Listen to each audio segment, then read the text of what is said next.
Bonjour à tous, bienvenue dans cette vidéo. Nous attaquons notre troisième semaine de confinement. Finalement, les deux premières se sont déjà assez bien passées. Je pense et j'espère pour vous tous que ça se passera au moins aussi bien la prochaine et peut-être probablement même les prochaines. Nous allons ici dans cette vidéo continuer le chapitre sur les nombres relatifs. Alors, petit rappel, nous avons donc vu jusqu'à présent les nombres relatifs, on a vu comment les placer sur une droite graduée, nous avons vu comment les comparer, les règles de comparaison des nombres relatifs, et maintenant nous allons rentrer dans le vif du sujet, nous allons voir la deuxième partie de des opérations sur les nombres relatifs. Donc nous avions déjà vu, le dernier cours, comment additionner deux nombres relatifs.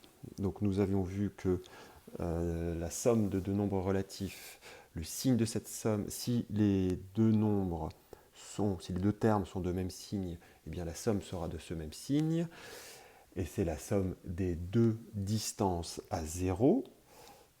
Donc ici, ce que nous avons vu, si deux nombres sont de même signe, la somme de ces deux nombres aura le même signe et sera égale à la somme des distances à 0 des deux nombres.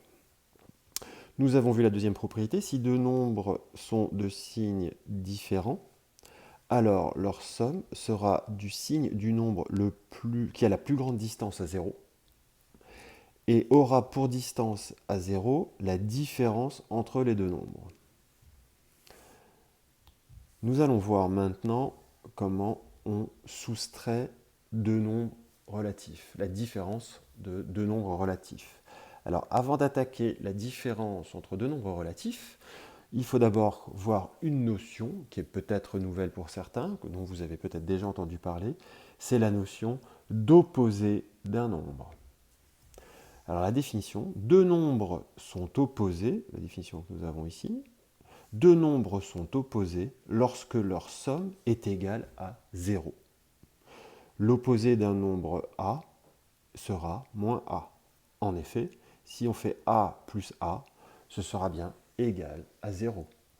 On voit que dans A plus A, on a une somme A plus moins A, pardon.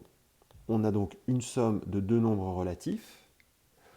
Le signe devrait être égal à celui qui a la plus grande distance à 0, mais si je positionne sur une droite graduée A ici et moins A ici, eh bien, j'ai égalité, alors on va le noter autrement, je vais avoir égalité des deux distances à 0. 0 sera le symétrique entre moins A et A. Donc, on ne peut pas avoir de signe, ce sera donc le signe neutre. Autrement dit, le signe étant neutre, il ne peut y avoir qu'une seule valeur, c'est 0. Eh bien, moins A est l'opposé de A. Et inversement, A est l'opposé de moins A. D'accord? Par exemple, excusez-moi, voilà, ici. Par exemple, l'opposé, si je prends ici, l'opposé de 3, eh bien, ce sera moins 3. L'opposé de moins 5, ce sera 5. Quel que soit le nombre x, l'opposé de x, ce sera moins x. Si vous remplacez x par 2, eh bien on a bien que 2, que l'opposé de 2 est moins 2. Si on remplace x par moins 2, ou par moins 4, on a bien que l'opposé de moins 4 est 4. Donc maintenant que vous savez ce qu'est l'opposé d'un nombre, c'est très facile. C'est si le nombre est positif, ce sera le même nombre, mais négatif. Si le nombre est négatif, ce sera le même nombre, mais positif. Maintenant que vous savez ce qu'est l'opposé, on va pouvoir voir quelle propriété va nous être utile pour faire la différence de deux nombres relatifs. Eh bien, donc nous sommes ici maintenant, cette propriété-là. Soustraire un nombre, c'est ajouter son opposé. Autrement dit, il est toujours possible, conséquence, il est toujours possible de transformer une soustraction en une addition. Puisque soustraire un nombre à un autre, donc faire la différence, c'est équivalent à faire la somme, mais en prenant l'opposé du nombre.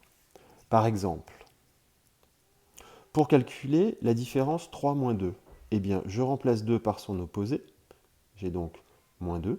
J'additionne les deux nombres, ce qui nous donne que donc 3 moins 2 est égal à 3, plus l'opposé de 2, c'est moins 2, plus moins 2. À partir de là, j'applique les règles de la somme de nombres relatifs. Je regarde le signe de celui qui a la plus grande distance à 0, c'est 3. Donc, le signe de cette addition sera positif, et la différence est la différence entre 3 et 2, 1. Donc, 3 moins 2, c'est égal à 1, parce qu'on peut aussi écrire 3 moins 2 comme 3 plus moins 2. Alors ici, vous vous dites, oui, mais bon, 3 moins 2, on savait déjà que ça faisait 1. D'accord, eh bien prenons 2 moins 3. Excusez-moi, je vais le faire comme ça. Ça n'a pas marché. Voilà. 2 moins 3, eh bien c'est égal à quoi? C'est donc égal à 2. Je transforme la soustraction en une somme, et donc je prends l'opposé de 3, c'est égal à donc 2 plus moins 3.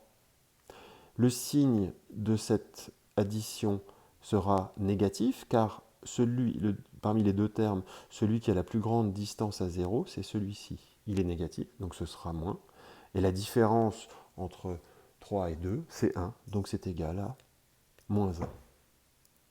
De même, si je fais donc 3 moins 4, ensuite ici, si je fais 3 moins 4, eh bien c'est donc égal, je prends l'opposé de 4, c'est moins 4, c'est donc 3 plus moins 4. On applique les règles que nous avons vues dans la partie précédente sur la somme de deux nombres relatifs.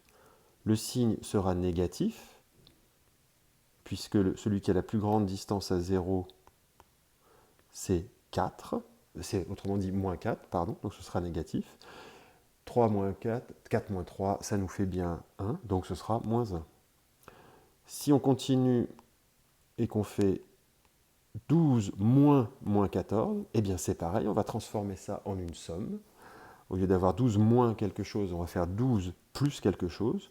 L'opposé de moins 14, c'est 14, ce qui nous donne 12 plus 14, ce qui nous donne 26.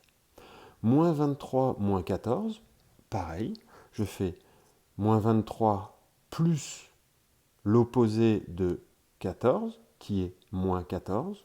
Moins 23 moins 14, c'est une somme de deux termes négatifs. Le signe sera donc négatif et la valeur sera égale à la somme des deux distances à 0. Autrement dit, 23 et 14, 37.